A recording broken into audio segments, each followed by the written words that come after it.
Alright geng, hari ni aku ada setup best punya untuk korang. Siapa-siapa yang nak main jigging, nak pakai mesin elektrik, tak nak pakai mesin manual macam multiplier tu guys, hari ni ada 2 set guys. Harga dia memang sangat-sangat murah.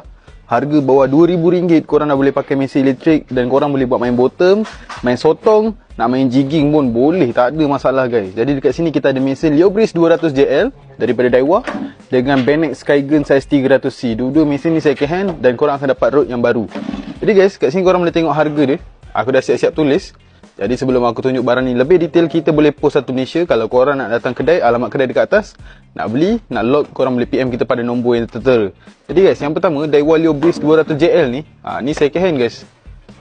Dia dah jalan sebanyak 10km ataupun mileage dia 10km. Jadi mesin ni memang macam barulah. Dalam set dengan tali, condition pun cantik lagi. Mesin ni kita dah test drag dia, meter dia, bearing, kayuhan semua kita dah test. Mesin memang ok, korang beli terus pakai je. Dan korang akan dapat sekali dengan kabel, dengan box dia dalam tu.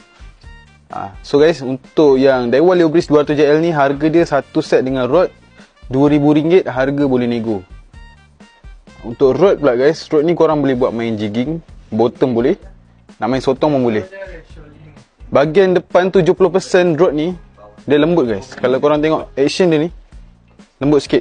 Depan dia lembut, tapi belakang dia 30% bahagian belakang ni ada carbon wrapping, ada extra carbon wrapping. Jadi rod ni belakang dia memang sangat keras. Jadi kalau korang nak tarik ikan bawah 20 kilo pun tak ada masalah. Rod ni dia punya spek, panjang dia 6 kaki 3, 6 kaki 3, PE 13, one piece. Cincin semua Fuji.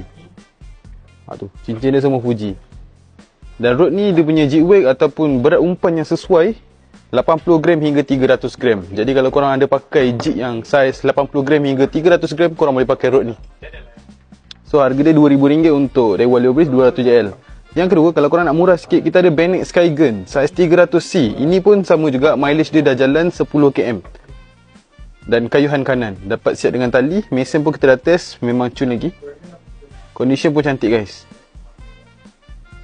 Rod sama lah, spek dia sama. Panjang 6 kaki 3, PE 13, one piece. Jig weight 80 gram hingga 300 gram. Jadi kalau korang nak buat main sotong boleh. Kalau nak buat main bottom, batu yang paling maksimum untuk rod ni batu saiz 12 guys. Jadi untuk Benex Skygun, harga dia satu set dengan rod RM1,700 saja. Jadi kalau korang berminat, korang boleh PM kita terus pada nombor yang tertera dekat atas, ataupun terus datang kedai kita di Orchid Taker Klang. Jadi macam biasa guys, apa-apa korang PM je. Dan kami juga menerima trade in wrist dan rod. Sekian, terima kasih.